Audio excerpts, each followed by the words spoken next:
할렐루야. 우리 같이 찬송가 246장 찬양하시면서 오전 예배 열어가겠습니다. 찬송가 246장입니다.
오혈을 지르시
214장, 찬송가 214장 찬양하겠습니다.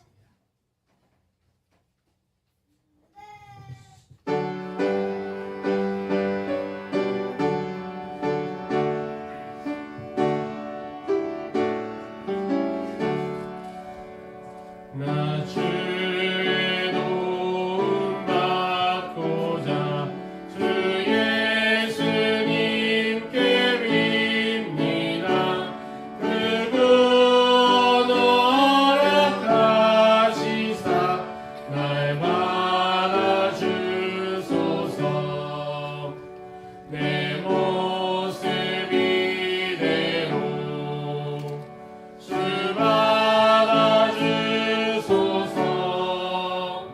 날 위해 돌아가신 주 날 받아주소서. 근죄에 빠져 영들은 날 위해 피 흘렸으니 주 형상대로 믿으사 날 받아주소서. 내 모습 이대로 주 받아주소서. 날 위해 돌아가신 주 날 받아주소서. 내 힘과 결심 약하여 늘 깨어지기 쉬우니 주 이름으로 구원해 날 받아주소서. 내 모습 이대로 주 받아주소서. 날 위해 돌아가신 주 날 받아주소서. 내 주님 서신 발 앞에 나 꿇어 엎드렸으니 그 크신 역사 이루게 날 받아주소서. 내 모습 이대로 주 받아주소서. 날 위해 돌아가신 주 날 받아주소서.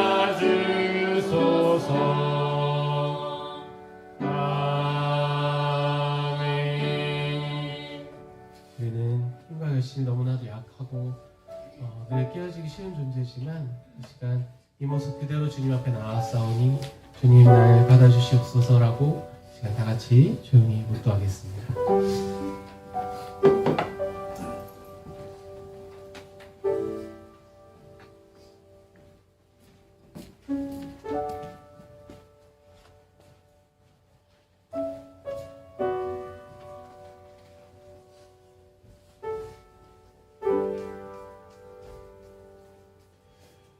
온 땅이여 여호와께 즐거운 찬송을 부를지어다.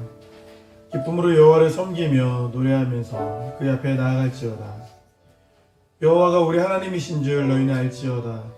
그는 우리를 지으시니요 우리는 그의 것이니 그의 백성이요 그의 기르시는 양이로다. 아멘. 우리 다 같이 일어나셔서 찬송가 8장 찬양하도록 하겠습니다.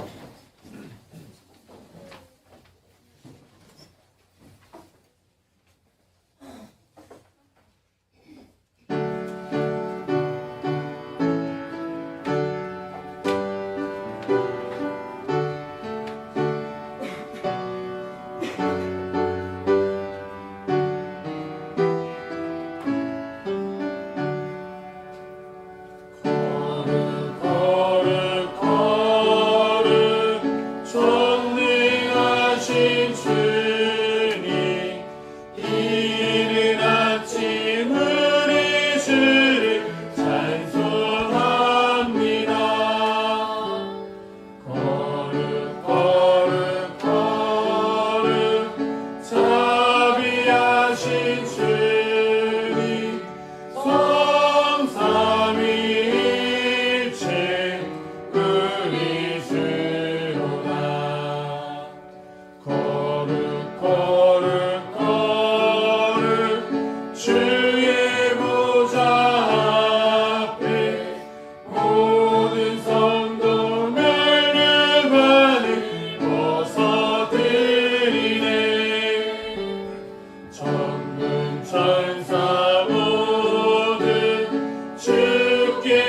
행복하니 영원히 위에 계신 주로다.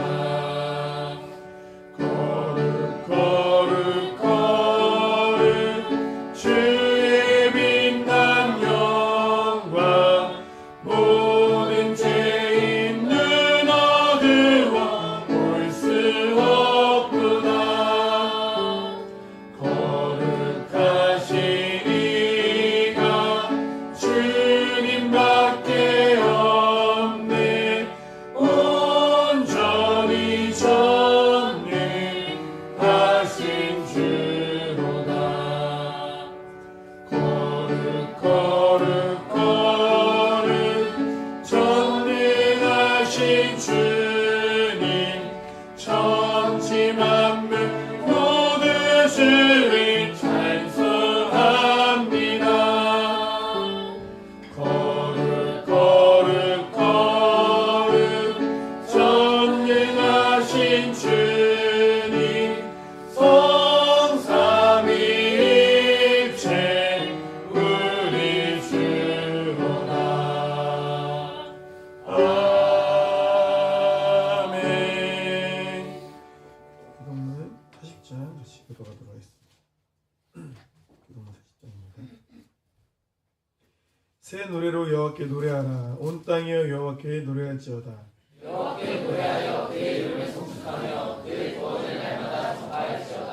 그의 영광을 백성들 가운데 그의 기이한 행적을 만민 가운데 선포할지어다.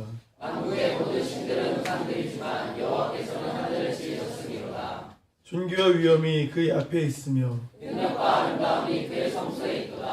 아름답고 거룩한 것으로 여호와께 예배할지어다.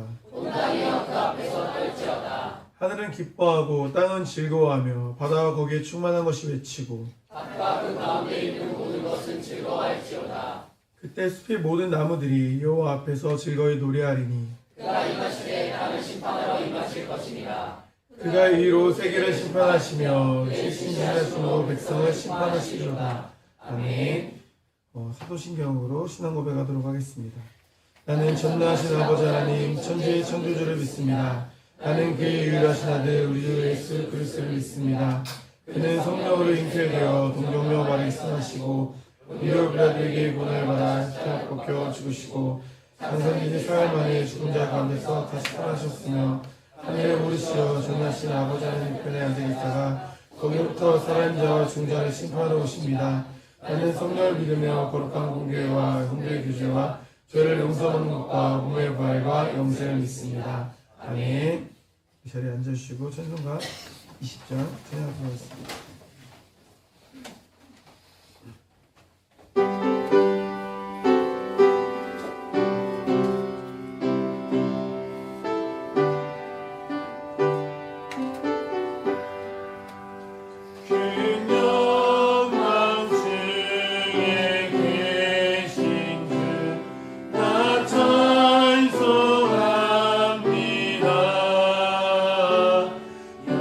영원히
말씀께서 기도해 주셨습니다.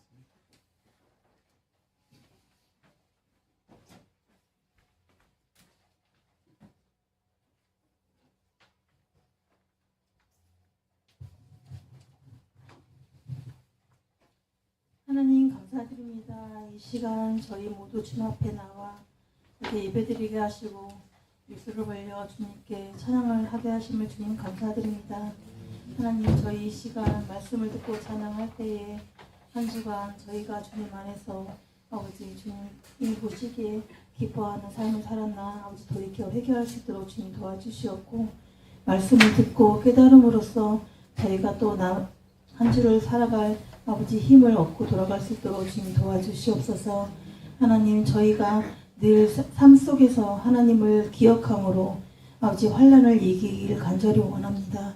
저희의 삶이 주님을 잊고 사는 삶이 되지 않을 수 있도록 주님 도와주시옵고 세상의 화려함 속에서 또 유혹 속에서 주님을 두려워하지 않고 또 주님을 배제하고 사는 삶이 되지 않을 수 있도록 은혜 내려주시길 간절히 원합니다.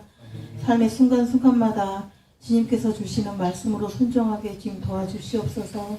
저희가 기억하지 못하고 아버지 저희가 의식하지 못한 가운데 주님께 불순종하고 사는 삶이 너무나 많습니다.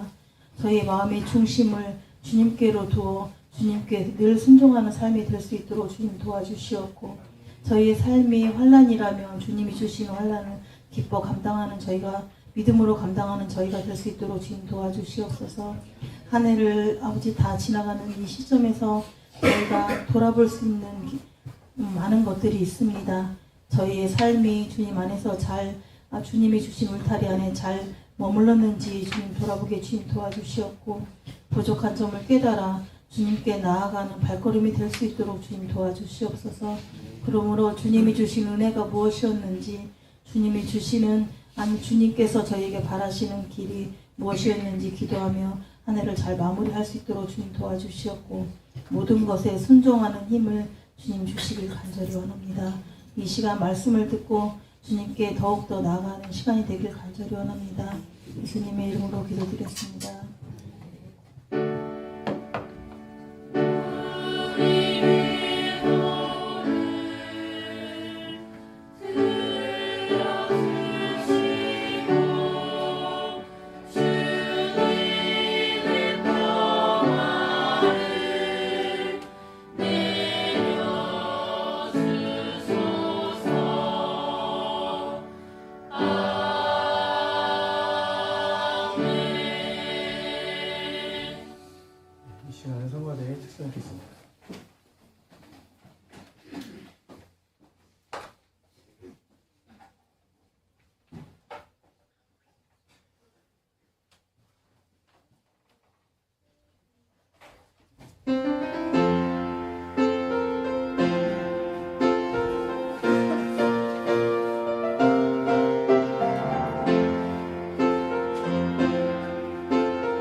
말씀 창세기 49장 말씀입니다.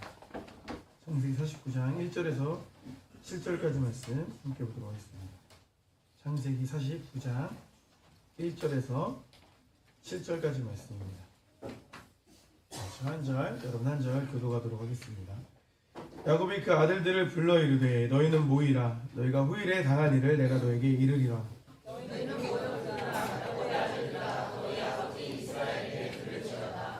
르우벤아 너는 내 장자요 내 능력이요 내 기력의 시작이라. 위풍에 월등하고 권능이 탁월하다마는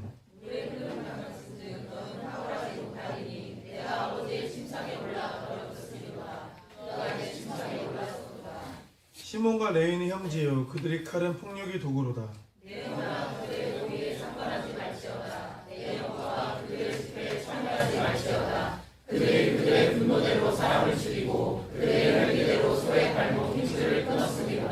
그 노여움이 혹독하니 저주를 받을 것이요 분기가 맹렬하니 저주를 받을 것이라. 네가 그들 야곱 중에서 나누며 이스라엘 중에서 흩으리로다. 아멘. 네, 7절까지 말씀 드리겠습니다. 오늘 본 말씀 중심으로 야곱의 축복이라는 제목으로 말씀 나누겠습니다. 우리 앞뒤 옆 사람 축복 나눠볼게요. 잘 오셨습니다. 네, 잘 오셨습니다. 반갑습니다. 네, 반갑습니다. 네, 이제 창세기가 이제 끝나가고 있습니다. 창세기의 주인공이 제가 보기엔 누구 같다고 말씀드렸었죠? 네, 기억나시죠? 네, 선행학습 잘 돼 있어가지고 다음에 창세기 설교하려면 몇 년 있다가 해야 될 것 같은데 나 기억이 잊혀질 때쯤 해야 될 것 같은데 야곱인 것 같아요. 또 그쵸? 마지막 부분이 이제 야곱이 죽음으로 마무리되는 걸 봤을 때 또 그런 뭐 신빙성이 있는 것 같은데 야곱이 이제 죽음 앞에서 아들들을 불러 모읍니다. 우리나라도 그렇죠. 이제 임종 되기 전에 자기 죽기 전에 사람들 불러서 유언 같은 것도 남기고 하고 싶은 말도 남기지 않습니까? 그런 느낌으로 아들들을 부른 것 같아요. 야곱이 이제 아들들에게 하는 말이 한마디 한마디가 가벼운 말이 아니었겠죠.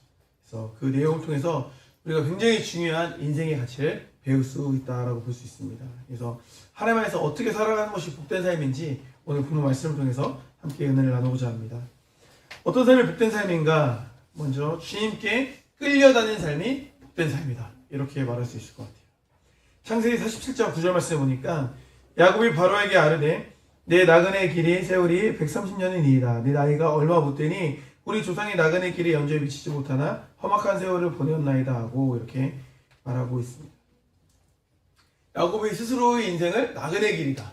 그리고 험악한 인생을 살았다. 이렇게 이제 표현하고 있지 않습니까? 일전에도 한번 다뤘었지만 험악한 인생을 살았다라는 게 이제 어떤 의미인가? 뭐 단순히 고생을 많이 해서 이제 늙어 보인다. 그 차원을 넘어서 왜 그는 험악한 인생을 살 수밖에 없었는가를 우리가 생각해 볼 필요가 있다는 것입니다.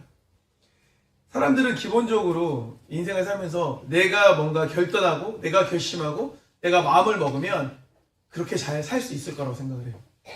사실 내가 마음을 먹지 않아서 내가 결단하지 않아서 그렇게 살지 못하는 것 뿐이지 내가 이렇게 하기만 하면 마음만 먹으면 뭔가를 이루어낼 수 있다고 생각을 합니다. 그런데 어때요? 지나온 세월을 봤을 때 내가 마음먹은 대로 잘 살아왔습니까?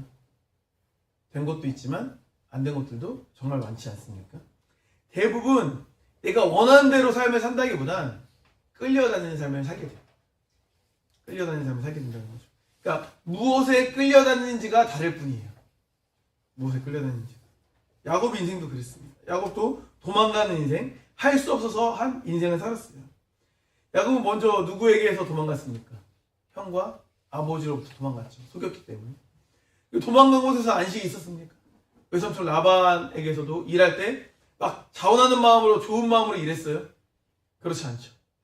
뭐 레아는 원하지도 않았는데 얻게 됨으로 인해서 할 수 없이 어쩔 수 없는 상황에서 일을 했던 것을 볼 수 있습니다. 그리고 야곱과 나루토에서 막 간절하게 뭐 기도하고 하나님의 사자와 뭐 싸워서 이겼다 이렇게 말은 하지만 그가 하나님을 찾는 간절한 마음대로 찾은 거라고 말하기는 어렵죠. 사실 에서가 자기를 죽이러 오는 상황이고 자기 생명의 위협을 느끼는 상황 앞에서 간절함으로 나아갔던 거 아니겠습니까? 그렇게 바라봤을 때는 결국에 야곱의 인생은 계속 끌려다니는 인생이었다라고 말할 수 있는 거예요. 스스로 돌이키면 좋지만 대부분 사람들은 그렇게 가지 못합니다. 중요한 것은 뭐냐면 끌려다녀도 누구에게 어떻게 끌려다니는지가 중요하다는 거예요. 베드로를 한번 생각해 볼게요. 베드로도 끌려다니는 인생을 살았거든요. 예수님께서 그 이름을 반석이라고 바꾸셨어요. 그 뭔가 약간 반석, 막 듬직하고 뭔가 흔들리지 않고 그런 이제 끌려다니지 않는 인생을 살면 좋은데 베드로는 여전히 끌려다니는 인생을 살았죠. 돌은 돌인데 잘 굴러다니는 돌이었어요. 실제로 어떻게 됐습니까? 실제로 뭐 예수님한테 사랑 고백하고 예수님 진짜 배신하지 않겠습니다 이렇게 했지만 정말 결정적인 상황 앞에서 어떻게 했어요? 세상의 시선 혹은 이제 자기도 체포당할까봐 자기도 죽게 될까봐 그 두려움 때문에 예수님을 부인했죠. 외면했잖아요. 그렇죠? 그러니까 그런 연약한 인생이 베드로의 인생이었다고 말할 수 있는 거예요. 그래서 예수님께서 부활하신 이후에 베드로를 찾아가시잖아요. 그러면서 물으시죠. 내가 나를 사랑하느냐. 이 질문을 통해 베드로에게 사명을 주셨잖아요. 예수님께서 이렇게 말씀하셨어요. 요한복음 21장 18절을 보니까 내가 진실로 진실로 내게 이르노니 내가 젊어서는 스스로 띠뛰고 원하는 곳으로 다녔거니와 늙어서는 내 팔을 벌리리니 남이 내게 띠띠우고 원하지 아니하는 곳으로 데려가리라. 이렇게 말을 하고 있습니다. 남이 내게 띠띠우고 원하지 않는 곳으로 데려가야 된다. 결국 끌려가는 인생이 된다고 말씀하고 있는 거예요. 그러니까 이것을 사실 중의적으로 해석할 수 있는 거예요. 기본적으로 우리가 사역을 함으로 인해서 원하지 않는 고난을 받게 될 것이다. 이걸 1차적으로 사실 해석할 수 있는 거죠. 기본적으로 해석할 수 있는 그런 접근이고 그게 다는 아닌 것 같아요. 그러니까 결국에 스스로 띠뛰고 자기 마음대로 살았던 그 젊은 날의 시절을 봤을 때 결국에 그 결과, 그 끝은 굉장히 내가 신앙이 있다고 생각했지만 부인이었잖아요. 굉장히 내가 신앙이 있다고 생각했지만 예수를 배신했잖아요. 그러니까 너의 힘으로는 되지 않는다는 거죠. 너가 하고 싶지 않은 모습으로라도 그렇게 끌려다닐 때, 주님께 온전히 붙잡힌 바 돼서 끌려다니게 될 때 너는 오히려 성공하는 인생이 될 거야. 이렇게 예수께서는 말씀하고 계시는 것이라는 것입니다. 실제로 베드로는 주님께 끌려다니는 인생이 됐을 때 전혀 다른 삶을 살게 되었던 것을 우리는 알 수 있습니다. 그러니까 우리 지난 인생을 한번 돌이켜 봤으면 좋겠어요. 사실 무엇이 우리 인생을 끌고 가냐는 거예요. 성공, 뭐 때로는 물질, 만락함 이런 것들이 우리 인생을 끌고 가지 않았습니까?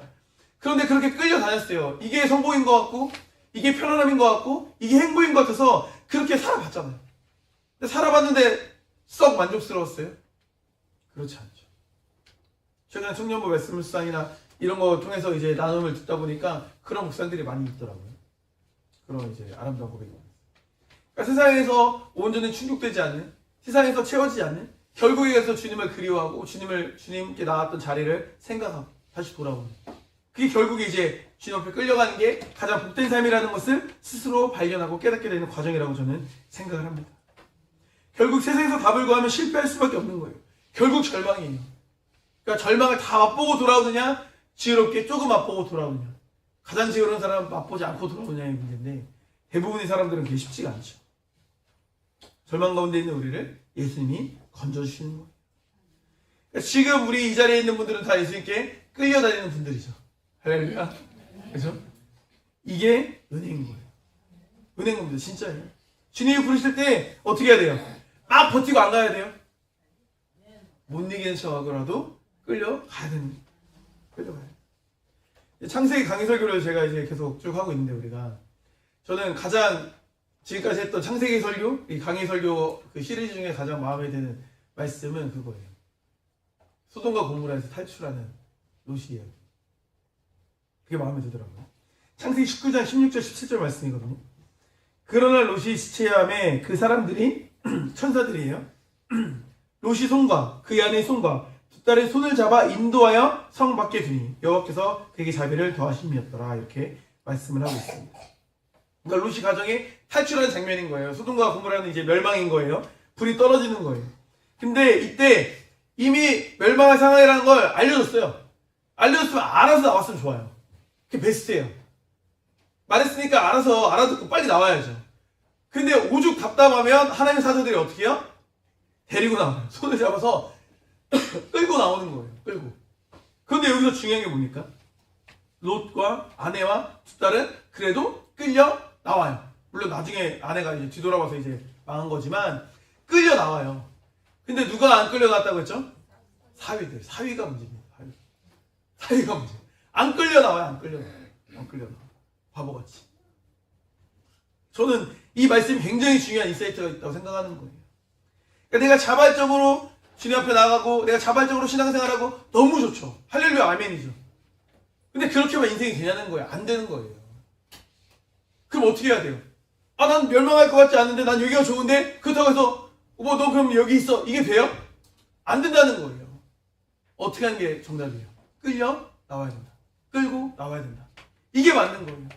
우리 학생 친구들, 뭐 청년들 혹이나 자발적으로 교회 나오지 않고 끌려 나온다고 생각하는 분들이 혹시 있다면 끌려라도 나오는 게 은혜라는 거예요.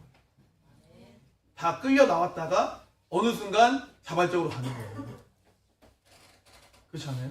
이게 약간 앞뒤가 좀 다르긴 하지만 자전거 배울 때 그렇죠. 자전거 배울 때 뒤에서 잡아주고 막 잡아줄 테니까 가 이렇게 하잖아요. 끄는 건 아니지만 밀어주는 거지만 빨리 가요. 그럼 막 뒤에 있어 하잖아요. 근데 어느 순간 자발적으로 가잖아요. 어느 순간 잡아주지 않아도 그 힘이 없어도 내가 가잖아요. 마찬가지인 거예요. 처음에 신앙생활 할 때 내가 비자발적인 것 같고 뭐 부모님 때문에 억지로 교회 다니는 것 같고 그냥 나는 안 다니고 싶은데 내가 왜 다녀야 되는지 모르겠고 이런 생각으로 다 교회를 다녀야 시작을 해요. 은선회 제외하고 이제 다른 이유로 교회를 잘 나오지만 자발적으로 처음부터 교회 나온 사람이 얼마나 있어요. 다른 목적으로 나오고 하는 거지. 근데 그렇게 가다 보면 자연스럽게 어느 순간 언제 손을 뗐는지도 몰라요. 언제 내가 독립적 신앙을 가졌는지도 몰라요. 근데 어느 순간 내가 나의 하나님으로 하나님께 나아가고 있는 거예요. 그게 돼야 되는 거예요. 그게 되려면 일단 뭐가 돼야 돼요? 사위가 되면 안 돼요. 끌려 나와야 되는 거예요. 끌려 나와야 돼요. 전 이 말씀이 너무 좋아요. 너무 좋습니다. 우리가 사랑하는 사람들을 예수님의 마음으로 사망에서 끌고 나와야 됩니다. 그렇게 주님께 끌려다니는 인생이 우리가 돼야 돼요. 주님께 끌려다니는 인생이 가장 성공된 인생이다라는 것입니다. 그렇게 맡기고 끌려다니면 하나님의 때에 하나님의 능력으로 하나님의 계획이 이루어지게 될 것입니다. 그래서 우리는 야고보 죽음 앞에서 이것을 깨달을 수 있어요. 그러니까 주님께 끌려다니는 게 삶의 복이다. 이거 첫 번째 기억했으면 좋겠어요. 두 번째는 신앙을 전승하는 삶이 복된 삶이다라는 것입니다. 신앙을 전승해야 돼요. 생명이라는 것은 멈춰있지 않아요. 생명은 움직이죠. 자라갑니다. 흘러가요. 그래야 생명인 거예요. 그죠? 그게 생명이지 않습니까? 신앙도 생명이기 때문에 흐름이 있어야 돼요. 흐름이. 그러니까 나 혼자만 간직하고 있는 생명은 저수지물처럼 썩을 확률이 높아요. 자꾸 흘러가야 돼요. 주변에. 그래서 신앙은 전승할 때 강해진다라는 거예요. 전승이 뭡니까? 전승은 물려줘서 있게 하는 거예요. 이어가게 하는 거. 이어져 흘러가게 하는 게 전승인 거예요. 야곱은 신앙의 전승을 위해서 아들들을 다 불러 모은 거예요. 오늘 본문 1절 2절 말씀 보겠습니다. 야곱이 그 아들들을 불러 이르되 너희는 모이라. 너희가 후일에 당할 일을 내가 너희에게 이르리라. 너희는 모여 들으라. 야곱의 아들들아 너희 아버지 이스라엘에게 들을지어다. 들으라 들으라 계속 이렇게 말을 하고 있는 것을 볼 수 있습니다. 당연히 이제 죽기 전에 한 말이니까 얼마나 이제 가치 있는 말을 했겠습니까? 그러니까 이게 이후에 있을 일을 말했다라고 말하지만 이건 굉장히 한마디로 정의 내릴 수 없는 말이에요. 축복이면서 약간 저주 같으면서 너네가 이런 모양이니까 이렇게 하면 안 된다라는 경고 같으면서도 아주 다양한 뭔가 그런 정서가 담겨져 있는 이제 야곱의 말이에요. 그래서 찬양 부를 때 야곱이 축복할 때는 신나는 찬양이지만 이 내용을 보면 신나진 않아요. 부모님이 이렇게 축복하면 이제 싸울 것 같아요. 그죠? 너는 뭐 이따가 보면 알겠지만 내용이 별로 좋진 않아요. 불은요 모여야 강력해져요. 그 불은 전달될 때 강력해져요. 왜냐면 많아지니까. 마찬가지거든요. 말씀도 불같은 말씀이죠. 성령도 불같은 역사심이죠. 말씀, 성령님의 역사 이런 건 다 불의 속성이에요. 불의 속성. 그러다 보니까 홀로 있으면 약해요. 같이 하면 강해져요. 혼자 말씀 묵상하는 것도 은혜롭지만 우리 목장이 모여서 같이 말씀 묵상하고 나누면 이게 강력해져요. 풍성해져요. 나는 그냥 지나쳤던 말씀이 이런 의미구나 깨달아지고 그래서 나는 하나인데 나는 반찬 하나 싸가지고 왔는데 나는 김치, 나는 동그랑땡 하나 싸가지고 왔는데 다른 사람들은 막 제육볶음도 싸가지고 오고 미역국도 끓여오고 이걸 같이 먹는 게 목장 예배인 거예요. 그게 충만한 그런 영적인 뭔가 양식을 나누는 거예요. 이런 말씀으로 이렇게 할 수 있구나. 그게 너무 이제 목장 예배가 기다려지고 너무 좋고 신나는 거죠. 할렐루야. 그 목장 예배가 그렇게 돼야 돼요. 막 너무 재밌잖아요. 어떻게 이 집사님 이거에 은혜 받았을까? 나는 그거 그냥 넘어갔는데 이렇게. 욕심부리고 영적인 욕심이 우리가 있어야겠죠. 그래서 함께 모여서 기도하고 함께 모여서 예배하고 함께 모여 찬양하고 이럴 때 힘이 생기는 거예요. 두 사람이 모인 곳에 함께 하신다고 주님께서 말씀하시잖아요. 그러니까 함께 할 때 능력이 생긴다는 걸 우리가 기억할 필요가 있어요. 보세요. 이스라엘 한번 생각해볼게요. 이스라엘. 굉장히 작은 나라잖아요. 작은 나라인데 굉장히 커다란 나라하고도 지금 막 대적하고 싸우고 막 갈등을 하지 않습니까? 중동에서. 우리나라가 그 위치에 중동에 있었으면 애진작의 지도에 사라졌을 거예요. 그죠? 근데 이스라엘은 버텨내잖아요. 강한 나라죠. 그 힘이 근원이 뭘까? 이스라엘의 강한 힘이 근원이 뭘까? 전승이에요. 전승. 믿음이 계승이 유대민족이 가지고 있는 힘이라는 거예요. 최근 한국 사회를 보면 저는 한국 사회는 그냥 갈등의 사회다 이렇게 정리할 수 있어요. 갈등의 사회. 사회가 다 갈등밖에 없어요. 무슨 갈등이 있습니까? 젠더 갈등이 있죠.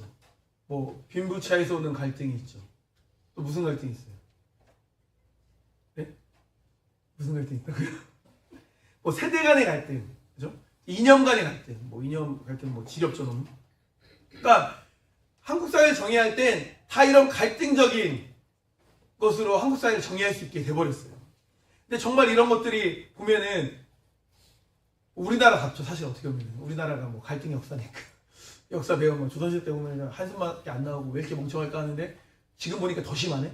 지금 예전에는 막 크게 몇 개 안 되었는데 지금은 그냥 막 진짜 막 갈기 막 찢겨진 상태죠. 우리나라가 다 그냥 막 갈기 찢겨진 상태예요. 그런데 저는 많은 갈등의 문제가 있지만 우리나라의 가장 큰 문제는 저는 세대 간의 갈등이라고 생각해요. 세대 간의 갈등. 느끼시는 분들도 계시겠지만 이 갈등이 만만한 갈등이 아니에요. 예전엔 문화적 차원의 수준이었어요. 갈등이. 한번 생각해보세요. 찢어진 청바지를 입고 미니스커트를 입으면 어른들이 에이 그 옷을 왜 그지같이 입고 다니고 왜 옷꼬라지가 하고 이 정도였어요. 약간 세대 간의 갈등이라고 한다면 왜 우리 막 이제 마음대로 옷 입을 자유가 있어요. 이 정도였어요. 요즘에 그런 세대 간의 차이는 그 수준이 아니에요. 그냥 다른 존재예요. 다른 존재. 심지어 언어까지도 달라졌죠. 아이들이 쓰는 언어로 대화를 하면 못 알아들어요. 물어봐야 돼요. 자꾸. 이건 무슨 뜻이야? 이건 무슨 의미야? 물어봐야 돼요. 그러니까 자기들만의 그걸 만들었어요. 언어를. 그러니까 굉장히 이제 멀어지는 거죠. 아마 저도 이제 따라가기 어렵고 저도 이해가 안 되는데 아마 저보다 위에 분들은 아마 학생부 주일학교 아이들 친구들과 얘기하면 세상의 언어로 말하면 그냥 뭔 말하는지 이해 못하실 거예요. 간격이 엄청나게 벌어졌다라는 거예요. 이게 왜 중요하냐면 어휘가 달라지고 이해가 달라지면 기존에 우리가 쓰는 단어를 걔네는 모르고 자기네들이 신조어를 만들어서 써버리고 이러면 뭐가 문제냐면 소통이 안 돼요.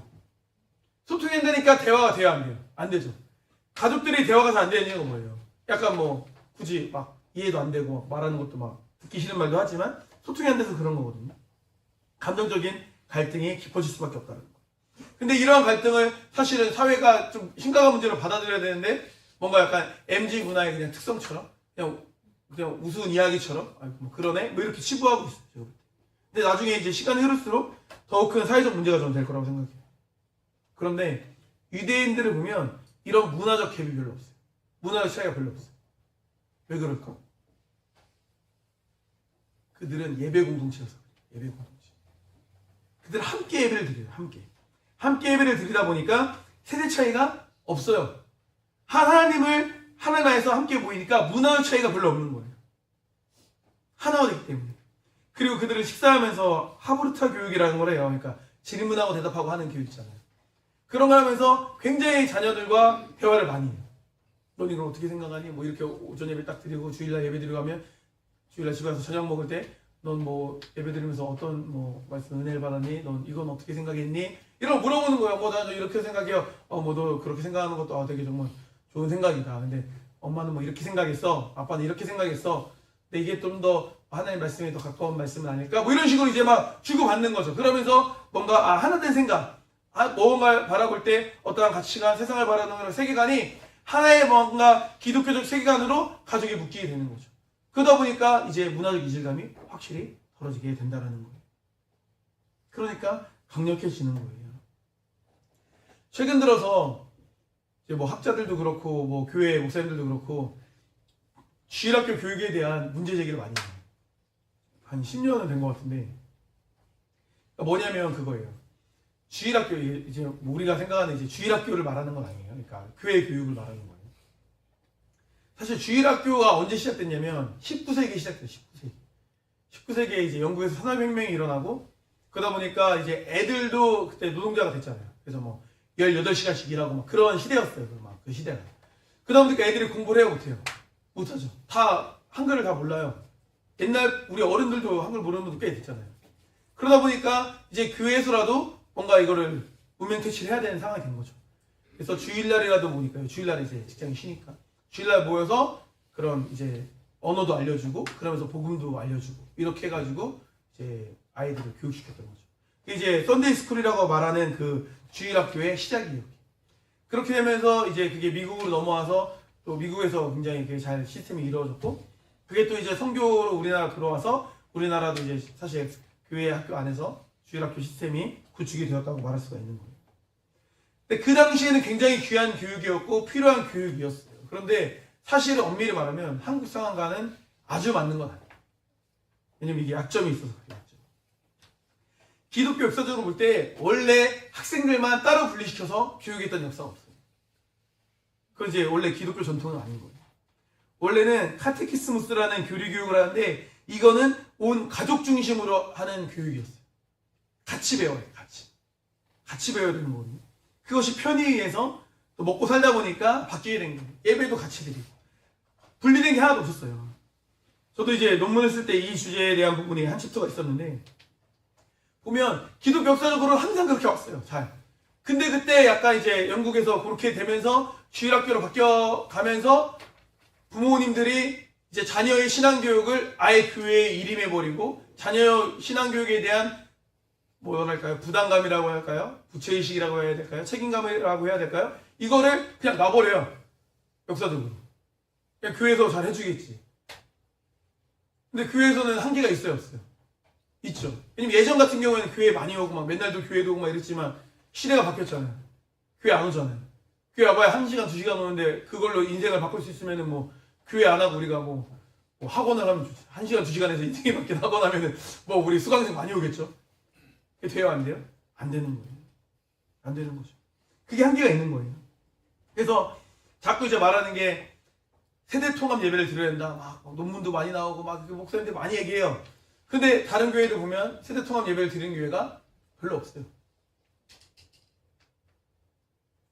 우리 교회는 되는 거예요. 우리 교회 다른 교회에서 고민하는 결과가 우리 교회는 거예요. 그러니까 재밌는 거죠. 우리 교회도 보세요. 우리 교회가 정말 잘하고 있는 건데 기간별로도 분리되어 있어요. 이것 때문에 아주 역사가 있어요. 왜 우리는 토요일날 예배 드리냐, 우리는 주일날 했으면 좋겠다. 그렇게 말하는 사람들이 99%는 뭐예요? 예배 적게 드리고 싶어서. 시간 자유롭게 많이 더 쓰고 싶어서.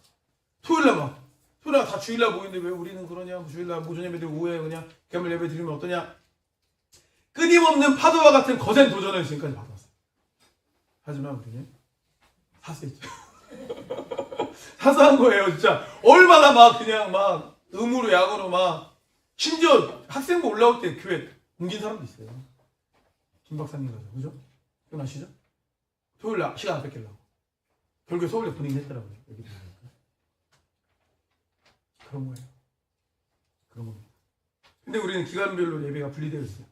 그러니까 이게 필요하죠. 왜냐면 전문적으로 또 아이들에 맞춰서 하는 게 당연히 필요하니까. 이게 당연히 중요한 가치가 있는데 그것만 하다 보니까 뭐가 되냐면 주일학교에서 중고등부 올라올 때 애들이 없어져요. 중고등부에서 청년부 올라올 때 애들이 없어져. 그래서 청년부에서 이제 장년부로 와야 되는데 그 사이에 애들이 다 없어져.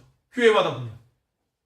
그러니까 거기서 올라가는 게 무슨 뭔가 연어가 다시 집으로 돌아올 확률처럼 줄어드는 거예요. 이게 못 올라가요. 왜냐면 단절되고 이질감이 있으니까 그게 이제 안 되는 거예요. 근데 우리 교회는 어때요? 한 분 공동체로서 같이 예배드리고 같이 기도하고 같이 찬양을 하잖아요. 그걸 권면하잖아요. 주일날 오전 오후 예배 우리 무조건 다 드리는 이런 교회가 흔하지 않다니까요. 이게 굉장히 잘하고 있는 거예요. 이게 성경적인 교회고 이게 초대교회인 거예요. 자부심을 느껴야 돼요. 영적 자부심을. 저 답답한 게 그러니까 제대로 못하는 사람들을 부러워하면 안 돼요. 이해되세요? 부모님이 집에 잘 안 들어와서 마음대로 집에 밖에 나가서 놀 수 있는 애들이 있다고 쳐봐요. 그럼 애들은 마음대로 놀고 싶으니까 그게 부러울 수 있죠. 근데 그게 부러운 거예요? 아니죠. 가정 형편이, 가정 환경이 안 좋은 거죠. 부모님이 막 집에 가면 나를 기다리고 있고, 그걸 답답하게 여기는 사람도 있겠지만 그게 너무 축복이고 행복이죠. 행복인 거예요. 그걸 감사하게 여길 수 있어야죠. 우리 교회 이 시스템이 정말 성경적이고 정말 다른 교회가 우리 교회처럼 하려고 노력하고 있어요 지금. 근데 우리 교회는 이미 다 되어 있잖아요. 할렐루야 아멘인 거죠. 너무 좋은 거예요 진짜. 물론 우리가 더 완성되어 가야 되는 그런 연약함은 당연히 있죠. 우리 아직 부족하죠. 하지만 그럼에도 불구하고 성경적인 교회의 그런 가치관을 가지고 우리 교회는 굉장히 잘 되어 있는 거예요. 시스템 자체. 그러니까 여기서 중요한 건 이제 계속해서 이 신앙의 전승이 이루어져야죠. 이걸 왜 우리가 계속 뭔가 도전하고 고민하고 기도하면서 나아가는 거잖아요. 추억충 예배를 괜히 드리는 게 아니에요. 막 지네들끼리 젊은 것들끼리 뭐 예배 드리려고 한다. 이런 차원이 아닌 거예요. 그 주일학교 학생부 청년부 그 연계를 부드럽게 하려고 하는 거예요. 자꾸 이게 이질감 나게. 주일 예배도 같이 이렇게 드리고 하는 게 그 여러 가지에 대한 고민이 있는 거거든요. 그렇게 했을 때 결국 신앙의 전승이 이루어지고 그래야 우리가 이 시대의 노아의 방주와 같은 역할을 감당할 수 있는 거예요. 사명감을 가지고 우리가 신앙을 전승해야 됩니다. 물려줘야 돼요. 이게 우리의 기도 제목이 되어야 됩니다. 신앙을 전승하고 주님께 끌려다니는 삶이 복된 삶입니다. 또 어떤 삶이 복된 삶이냐? 저주가 축복이 되는 삶이 복된 삶입니다. 오늘 본문에는 세 명의 아들들에 대한 내용이 나옵니다. 르우벤, 시므온, 레위예요. 이제 첫째, 둘째, 셋째인데 재밌는 것은 이 세 명 다 이후에 이뤄질 일에 대해서 말해주겠다, 뭐 축복하겠다 이렇게 말하지만 다 하나같이 좋은 얘기, 안 좋은 얘기야? 안 좋은 얘기. 먼저 르우벤부터 볼게요. 49장 3절 4절 말씀 보면 르우벤아 너는 내 장제요 내 능력이요 내 기력이 시작이라 위풍이 월등하고 권능이 탁월까지는 좋아요. 여기까지 네 아버지 맞습니다. 제가 그렇습니다. 좋은데 하다마는 물이 끓음 같은 즉 너는 탁월하지 못하리니 내가 아버지 침상에 올라 더럽혔음이로다. 그가 내 침상에 올라섰다 이렇게 말합니다. 그러니까 되게 좋은 이야기로 시작을 하지만 결국에 부정적인 이야기로 끝이 나죠. 물이 끓음 같다는 말은 뭐겠어요? 충동적이라는 거죠. 쟤는 성격이 막 불같아 막 그냥 막 파르르 끌어올려 막 이렇게 말하잖아요. 그런 표현인 거죠. 그래서 충동적으로 결국에 어떤 죄를 졌어요? 아버지 침상을 더럽혔다. 아버지의 첩인 비라를 범하는 일을 행하죠. 그래서 사실은 창세기 시대는 장자가 모든 권한을 받는, 장자가 모든 걸 독점할 수 있는 그런 시대였는데 그럼에도 불구하고 르우벤은 그 권한을 받지 못해요. 장자로서 혜택을 누리지 못합니다.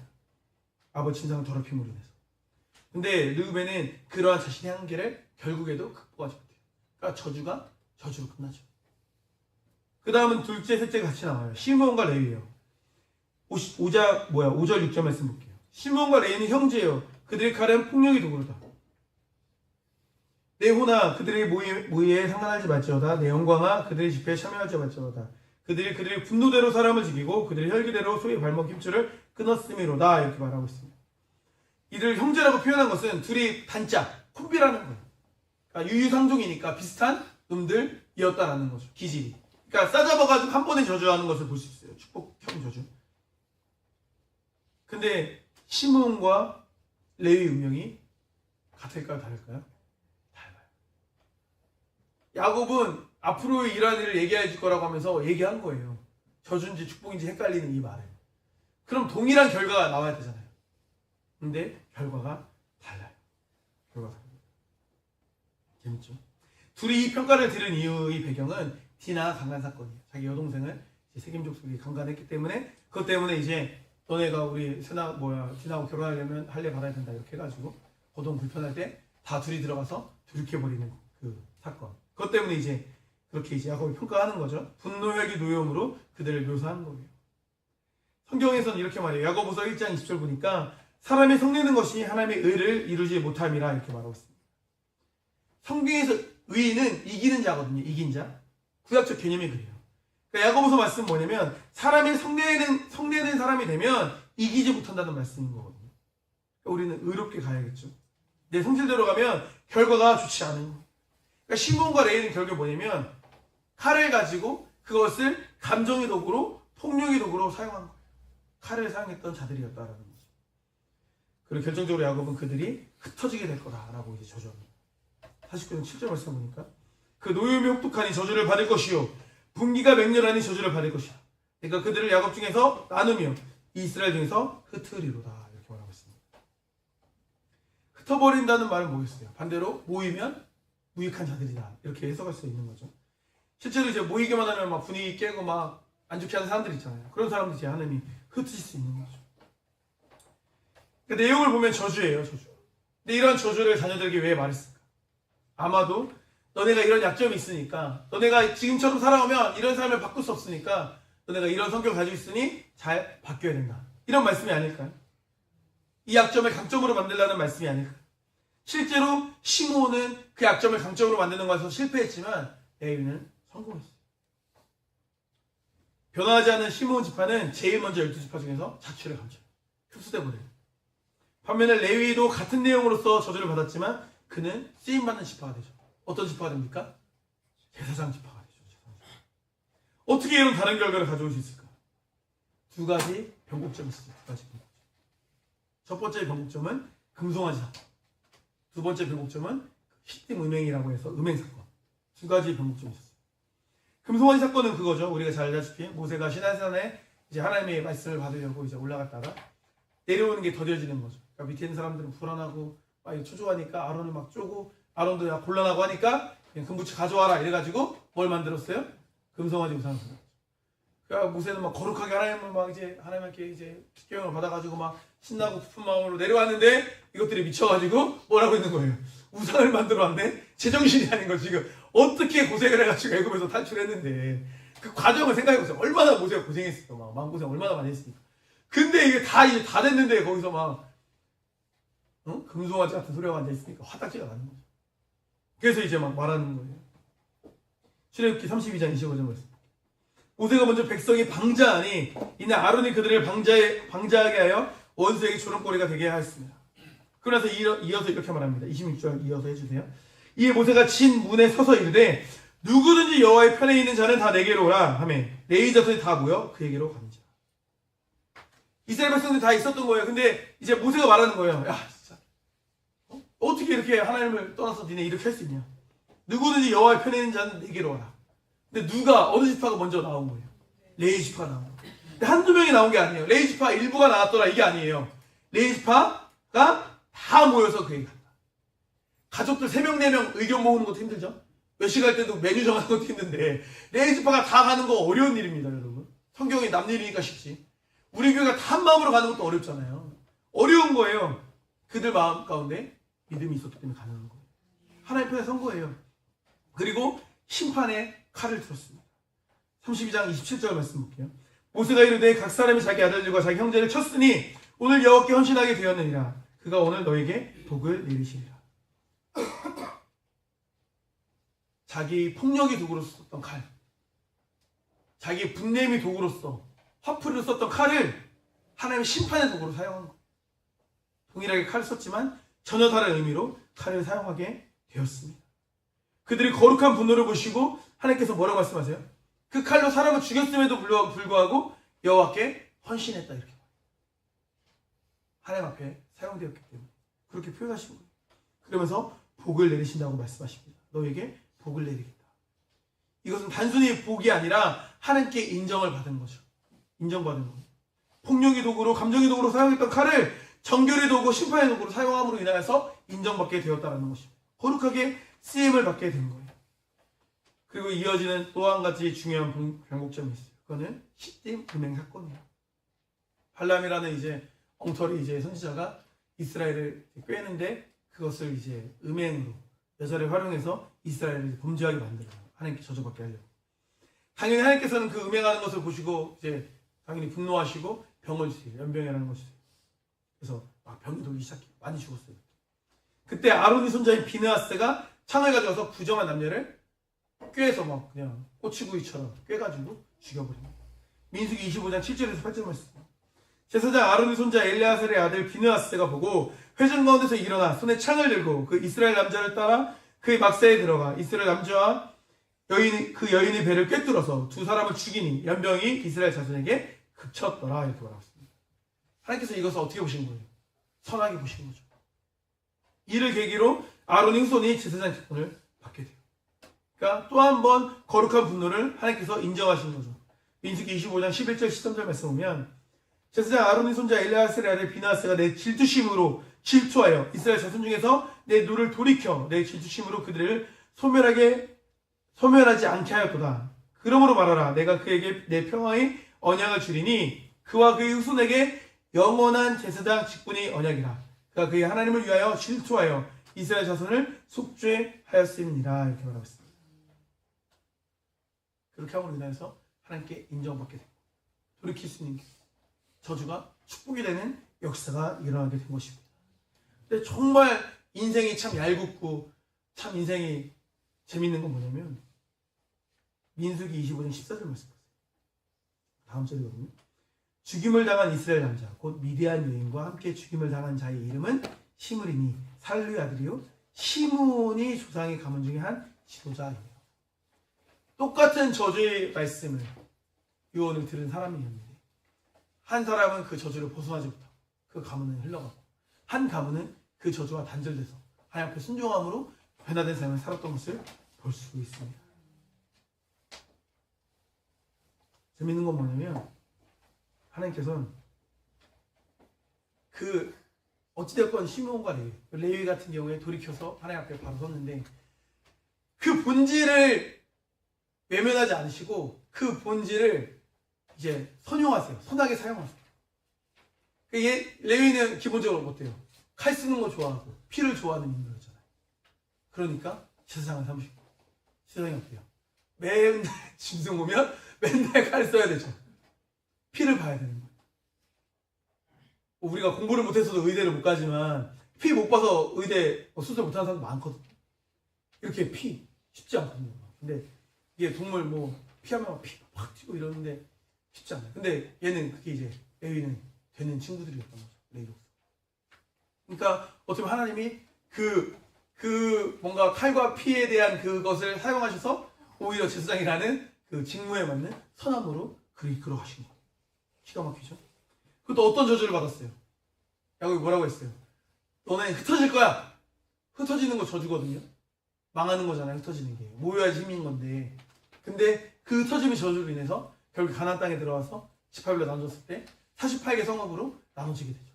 그래서 그 곳마다 제사장의 직분을 감당할 수 있는 그런 레위 사람들이 되었다라는 것입니다. 놀랍죠? 흩어짐인 게 저주였는데 오히려 흩어짐인 게 복이 될 거죠. 복이 된 거예요. 각자 필요한 곳에 배치를 받게 된 거죠. 하나님께서 이렇게 우리에게 순종할 기회를 주세요. 그러니까 내가 나의 삶이 비루하고 내가 죄를 졌고 나는 망한 것 같고 이렇게 우리가 생각이 들어도 그 상태에서 우리가 멈추면 정말 그런 사람이 되는 거예요. 하지만 하나님께서 주시는 기회를 우리가 붙잡으면 얼마든지 저주에서 축복으로 갈 수 있는 거예요. 얼마든지 거기를 벗어날 수 있는 거예요. 그때 기회를 놓치면 안 되는 거예요. 시몬과 레위 결정적 차이가 없다니까요. 하지만 다른 선택을 하니까 하나님 편에 서니까 그들의 인생이 달랐던 것을 볼 수 있는 거예요. 믿음을 선택하세요. 그런 게 어딨어? 그런 게 어딨어 하면서 그냥 지옥 가는 거예요. 그런 게 어딨어? 그냥 그런 게 있습니다. 선택하세요. 선택하셔야 돼요. 순종하면 인생의 방향이 바뀌는 거예요. 제가 누누이 말씀드리죠. 손해볼 게 있다 없다? 없다. 없는 거예요. 믿음의 자리에 있는 걸 감사하셔야 돼요. 하나님이 이끌어 주시는 거예요. 시몬의 길이 아닌 레위의 길을 가야 합니다. 야곱 유언과 같은 축복의 말씀을 오늘 살펴보았습니다. 우리도 야곱처럼 끌려다니는 삶을 살아야 합니다. 주님께 끌려다니는 삶을 사는 것이 가장 복된 길임을 우리는 깨달아야 돼요. 저는 아직도 제 마음에 이제 울림이 있는 그 말이 있는데 몇 년 전인가 2년 전인가 성탄절 크리스마스 이브 행사하고 지하에 내려가서 선물 입고 하니까 이런 거 하면서 이야기를 나누는 시간이 있었어요. 그때 고마운 사람에게 말을 전하는 거였나 하여튼 그런 얘기를 하는 분위기였는데 준영이가 그런 말을 했어요. 한결이가 나를 교회에 데려와 준 게 너무나 고맙다. 그때 다들 이런 멋있는 말을 다 입틀을 너무 멋있어가지고 막 혹시 마음 바뀐 건 아니죠? 너무 아니까 너무 그 중학생이 그러니까 그냥 막 장난스럽게 말한 게 아니라 약간 진정성 있게 이게 신앙생활을 하게 하고 이렇게 교회 공동체 이 좋은 사람들을 만나게 해준 게 고맙다는 얘기 아니겠습니까? 고맙다. 아마 모르게 제가 말은 안 했어도 아마 승현이도 그런 마음일 것 같아. 그치? 살아온 애한테 그런 고마운 마음 있을 것 같아. 그치? 맞죠? 할렐루야. 아멘. 전도합시다. 아니 얼마나 좋습니까? 이게 너무 은혜롭지 않습니까? 이게 너무 보람되잖아요. 그리고 우리가 신앙의 유산을 잘 물려줄 수 있는 우리가 돼야 돼요. 가정 중심의 신앙을 세운다라는 걸 여러분들이 다 명심하셔야 돼요. 지금 기존 가정을 이루시는 분도 마찬가지고 우리 청년들도 당연히 더 마찬가지고 학생들도 마찬가지고 내가 가정 중심의 신앙을 잘 세워야겠다. 가정에 내가 선교사로 써야겠다. 내가 가정에서 내가 그냥 많은 제사장이다. 이런 마음으로 가정을 위해서 기도하셨으면 좋겠어요. 그리고 공동체 예배를 사수하셔야 돼요. 그냥 영상 예배 드리면 되지. 그냥 시간 있을 때 하면 되지. 주님을 마음에 안 품으면 되지. 마귀 생각. 우리 마음에 예수님이 있으면 되지. 어디서나 뭐라는지 뭐가 중요하냐. 이런 말을 했던 청년이 있었어요. 그 말을 전해준 사람이 제1교회 다녔던 안수 집사님이었어요. 학원 원장님이었어요. 어디서나 예수님과 함께 하면 되는 거다. 이런 말을 했어요. 그러면서 자기도 10년인가 5년인가 교회 안 다니고 있다고 하더라고요. 제가 제1교회 정하나 갔어요. 화가 나고. 안 다니고 있어요. 그런 사람들 조심하셔야 돼요. 이단보다 더 위험한 사람들. 이단은 열심이라도 있지. 그런 사람은 열심도 없는 거예요. 이단 열심이라도 이단에 가기라도 하지. 방향성이 잘못된 열심이어서 그렇지. 근데 예수님만 내 안에 있으면 구원 받는 거 아니야? 이렇게 말도 안 되는 자기의 논리로 억지로 그냥 스스로 위안받으면서 자기는 기독교라고 생각하고 자기는 천국 간다고 생각하고 자기는 신앙을 바르게 한다고 생각하는 거. 이거 완전 엉뚱한 거죠. 완전 잘못된 거죠. 그렇게 이제 사특한 악마의 속삭입니다. 그런 거에 빠져나가면 안 되는 거. 빠져들면 안 되는 거예요. 그리고 저주가 축복이 되게 합니다. 죄가 죄로 끝난 인생이 되어서 안 돼요. 사망이 생명이 되고 저주가 축복이 되는 인생이 되어야 됩니다. 주님 안에서 나의 약점이 강점이 되는 삶을 살 수 있어야 돼요. 하나님의 편을 선택하는 인생이 되는 게 중요합니다. 이 세상과 같이 하나님의 편에 서는 인생을 살아가는 우리 사랑교회 성도 되시기를 주님 축복합니다. 기도하시겠습니다. 아버지 하나님 감사드립니다. 오늘 야곱의 축복을 통해 말씀을 나눴습니다. 아버지 하나님, 야곱이 인생을 살면서 겪었던 정말 많은 생각들을 이 축복에 담아냈다고 생각합니다.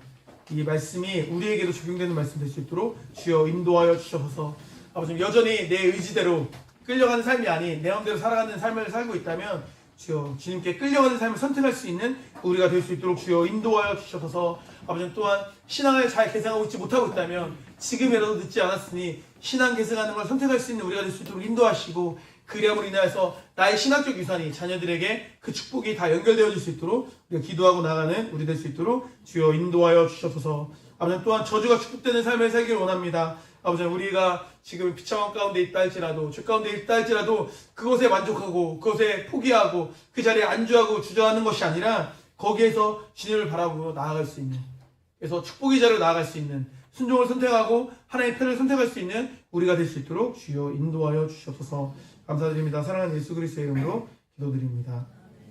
아멘. 나는 끌려갑니다. 우리 찬양하시면서 준비하신 힘을 하나님께 봉헌하도록 하겠습니다.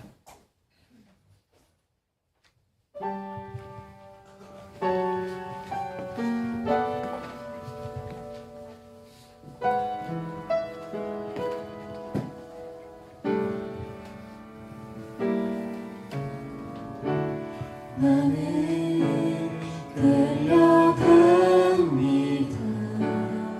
상처난 주님의 손에 이끌리어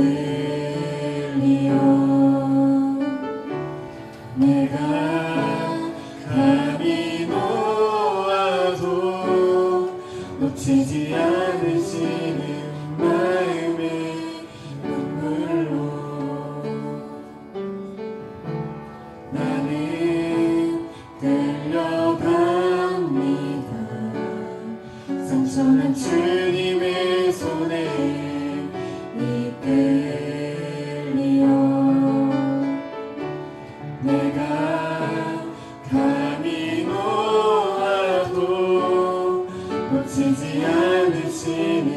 마음의 눈물로 때로는 광야와 동산에 또 폭풍과 좋게 부는 바람에 하염없이 그 자리에 머물러도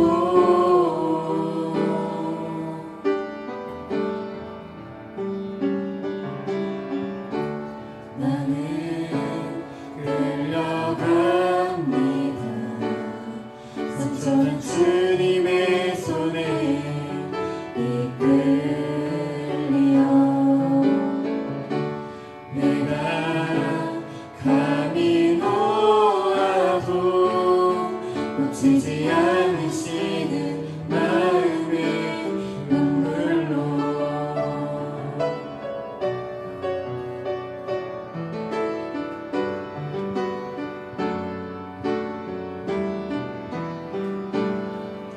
때로는 광야와 동산에 또 폭풍과 좋게 부는 바람에 하염없이 그 자리에 머물러도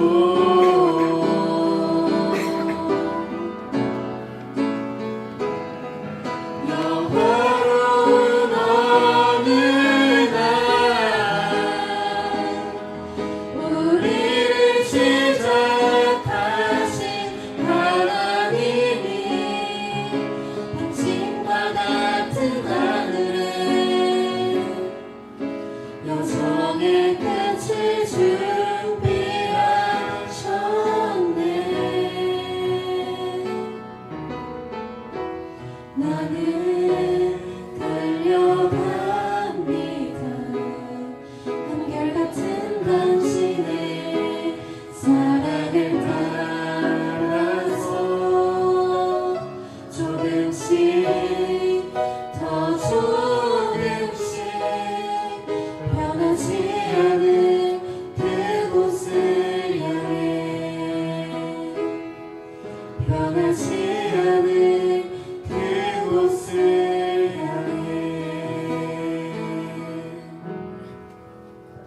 아멘. 감사합니다. 주님을 함께 고하겠습니다. 이다영장님 축복드렸습니다. 우연한 모든 사업 가운데 하나님께서 함께 하시기 원합니다. 이천 말씀 드렸습니다. 하나님을 사랑하고 하나님께 사랑받는 자녀로 성장하게 도와주세요. 기도하는 노래 드렸습니다. 박승현 학생 영어 드렸습니다. 영광이와 은총이가 믿음의 잔으로 바르고 건강하게 자라게 하여주셔서 유지한 영광 은총 드렸습니다. 본문 연구 가운데 순간의 결과에 실망하지 않고 진리까지 바라보며 집중력을 갖고 나아가게 하여주셔서 유지한 자님 드렸습니다. 가정재단 감사원금 유지한 영광 이은총 드렸습니다. 모든 가족의 건강과 신앙을 지켜주세요. 유치원 말씀 드렸습니다. 운영하는 사업 가운데 하나님의 함께 하심을 감사드립니다. 윤재선 공장님 드렸습니다. 가성손 이주장님 감사님 드렸습니다. 주님의 사랑 감사합니다. 지금자 이분의 성도님 드렸습니다. 평생 부장님을 봉헌합니다. 김인석, 이면수, 김하연, 이재균, 진원혜, 이천호, 참미자, 이해한, 이준혁, 유민희, 신정규, 박숙희, 김희선, 박혜연, 박채희, 김효우, 이수연, 김인계, 문현실, 김정희, 김검사, 김유세, 윤재수, 김성령, 윤선혜, 김정희, 주혁, 사랑교회, 김태현, 유진호, 김서, 김세, 김예성, 박명수, 송미순, 박순호, 유신혜, 박동현, 유현주, 강수, 이현희, 이슬기 드렸습니다. 유현주 목사님 주일홍은 드렸습니다. 주일홍은 봉헌합니다. 박지희, 조승표, 정준호, 이기혜, 윤선희, 김민지, 박규영, 유지이다은, 이다영, 김효세, 김성용, 노우성, 신광재, 변예진, 김정혜, 이성규에서 드렸습니다. 기도하시겠습니다. 아버지 하나님 감사드립니다. 주님의 것을 돌리는 11주 드리는 지체들이 있습니다. 주님 그 지체 주님께서 들어오시고 인하여서 그들 삶에 물질의 축복이 끊이지 않는 축복을 누리는 그들의 삶이 될 수 있도록 주여 인도하여 주셔서 또한 요셉처럼 그가 가는 곳마다 그곳이 그 사람이 복의 근원이 됨으로 인하여서 그것이 축복받았던 것을 기억합니다. 그렇게 복의 근원이 되는 우리 사랑교회 모든 성도님 될 수 있도록 주여 인도하여 주시옵소서. 아버지 또한 우리 사업장 위에 기도하고 있습니다. 우리 사랑교회 사업장 우리 이천일사님 또 윤세석 권찰님 또 사업장 있습니다. 지금 그 기름 부으심으로 인하여서 그 사업장이 하나님 나라의 귀하게 사용되는 생명을 살리는 사업장 될 수 있도록 주여 인도하여 주시옵소서. 또 우리 유지 집사님 논문 연구 기도하고 있습니다.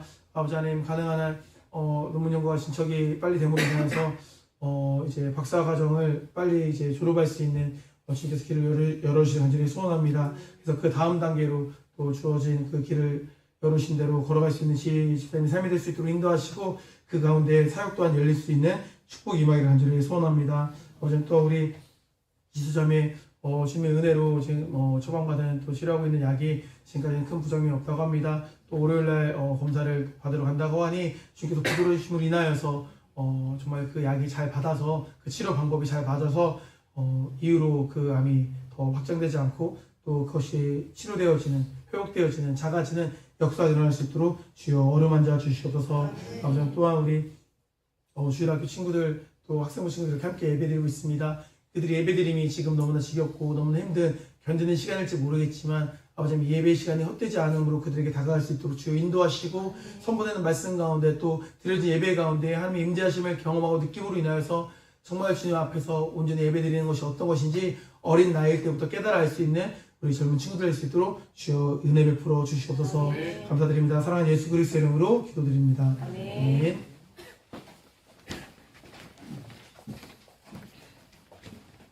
교회 소식 전해드리도록 하겠습니다. 11월 30일 토요일에 교회에 김장을 합니다. 함께 참여함으로 교제를 나누고 맛있는 김치를 담그는 귀한 시간이 되기를 바랍니다. 여전들분들도 시간이나 이런 건 더 구체적인 거 아마 광고를 다시 하실 거라고 생각을 합니다. 같이 해주시면 되고요. 청년부 클렌저 사업 도움 받으시면 됩니다. 하루에 한 번씩 자신과 이웃에게 칭찬합시다. 중앙 기도정 나갑니다. 교회 각 기관을 위하여서 아픈 지체들을 위하여서 시험생 및 대학 졸업반을 위하여서 운영하시는 사업장을 위하여서 군에 있는 형제들을 위해서 기도하시기 바랍니다. 금주 목장 기도입니다. 양떼 두리 목장 말씀에 의지하여 하나님의 지혜를 구하는 자녀 되기를 원합니다. 함께 기도하시고 등대목장 목사님께서 마무리 기도해 주시겠습니다. 기도하시겠습니다. 오늘 감사드립니다. 주님 사랑하시는 양떼들의 목장을 위해 기도합니다. 말씀에 의지하여 하나님의 지혜를 구하는 자녀 되기를 기도하고 있습니다. 아버지 하나님 우리 청년 목장 말씀을 먼저 의지할 수 있는 친구들 될 수 있도록 주여 인도하여 주옵소서. 우리 말씀 묵상을 통하여서 또 예배를 통하여서 말씀을 가까이 하고 있습니다. 그러니까 그 말씀이 그냥 지적인 도기로만 멈추는 것이 아니라 정말 마음이 감동으로 연결되고 정말 영혼이 감동으로 연결됨으로 인하여서 그들의 삶을 바꾸는 능력이 될 수 있도록 주여 인도하여 주옵소서. 그래야 우리가 세상을 살아가는 지혜를 얻게 하시고 그래서 주님이 뜻 가운데 세워지는 부족함이 없는 그런 목장 식구들 될 수 있도록 주여 인도하여 주시옵소서. 좋으신 하나님 감사드립니다. 이 시간 양떼 두리 목장을 위해 저희 한 목소리로 기도했습니다. 아버지 하나님 사랑하는 양떼 두리 목장이 아버지 목장과 한 사람 한 사람을 오늘날까지도 인도해 주시고 키워주신 것처럼 아버지 하나님 이 청년의 때에 하나님의 말씀 안에서 삶을 살아갈 수 있도록 도와주시옵고 아버지 하나님 크신 사랑과 은혜를 더하여 주시사 구할 때 지혜를 주시며 하나님이 따라가신 그 발자국 예수님의 그 발자국을 따라가며 살며 또한 늘 승리하며 살아갈 수 있도록 도와주시옵소서. 그리하여 그들이 양떼 두리 목장 한 사람 한 사람이 아버지 말씀 안에 든든히 서가고 믿음 안에 서가서 아버지 하나님 나라의 일을 꿈을 꾸며 그 일을 이루어갈 수 있도록 지켜주시며 아버지 하나님 함께 기도하며 승리하실 수 있도록 지켜주시옵소서. 예수님의 이름으로 기도드렸습니다. 아멘. 성미로 섬기신 분들입니다. 김감다 지사님, 진교 교수님 감사드립니다. 금주 말씀 묵상 같이 하도록 하겠습니다. 시작.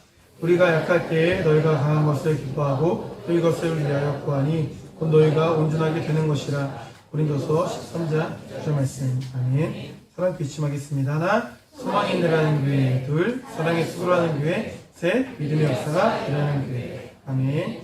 우리 다 같이 일어나셔서 1장 찬송 부르시고 축도로 일어나시도록 하겠습니다.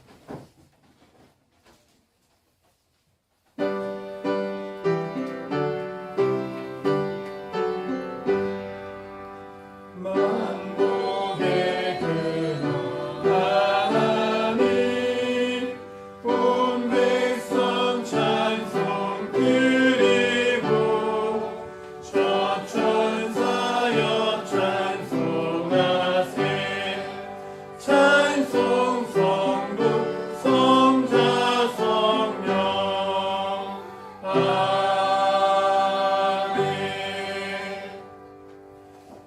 이제 우리 주 예수 그리스도의 은혜와 하나님의 사랑과 성령의 교통하심이 신앙을 계승하며 하나님 편에서 온전히 끌려다니는 삶을 살기를 결단하고 돌아가는 성도들이 머리 위에 함께 있을지어다. 아멘.